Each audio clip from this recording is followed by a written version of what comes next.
Hi friends, welcome to our channel. దేశవ్యాప్తంగా ఎన్నికల నగారా మోగింది. లోక్సభతో పాటు 4 రాష్ట్రాలకు ఎన్నికల షెడ్యూల్ రిలీజ్ అయ్యింది.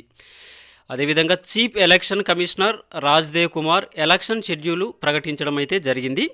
సో ఫ్రెండ్స్, అంతేకాకుండా దేశవ్యాప్తంగా కోడ్ను అయితే అమల్లోకి అయితే రావడం జరిగింది. దేశవ్యాప్తంగా అయితే కోడ్ అయితే అమల్లోకి రావడం జరిగింది. లోక్సభతో పాటు ఏపీ, సిక్కిం, ఒడిశా, అరుణాచల్ ప్రదేశ్ అసెంబ్లీ ఎన్నికలు నిర్వహించాలనేసి మనకైతే తాజా షెడ్యూల్ అనేది రిలీజ్ చేయడం జరిగింది. ముఖ్యంగా ఆంధ్రప్రదేశ్లో మనం చూసుకున్నట్టయితే ఏపీలోని మే 13న పోలింగ్ అయితే జరుగుతుంది. జూన్ 4వ తారీఖున ఫలితాలు అయితే రావడం జరుగుతుంది. ఆంధ్రప్రదేశ్ ఎన్నికలకి సంబంధించిన తాజా అప్డేట్ అయితే మనకి ఈ విధంగా రావడం జరిగింది. కంపల్సరీగా వీడియోకి ఒక లైక్ ఇవ్వండి. ఇలాంటి లేటెస్ట్ అప్డేట్స్ కోసం ఛానల్ని అయితే సబ్స్క్రైబ్ చేసుకోవడం మర్చిపోవద్దు. లోక్సభతో పాటు ఏపీ, సిక్కిం, ఒడిశా, అరుణాచల్ ప్రదేశ్ అసెంబ్లీలకు ఎన్నికలైతే నిర్వహించనున్నారు.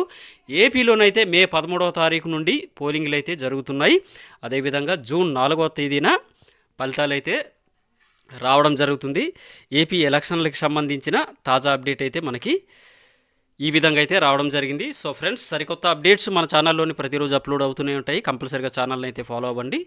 ఏపీ ఎలక్షన్లకు సంబంధించిన తాజా అప్డేట్ అయితే మనకి ఈ విధంగా ఉంది. మే 13వ తారీఖు నుండి ఆంధ్రప్రదేశ్లోని ఎలక్షన్లు. మంచి అప్డేట్తో కలుద్దాం. Bye friends.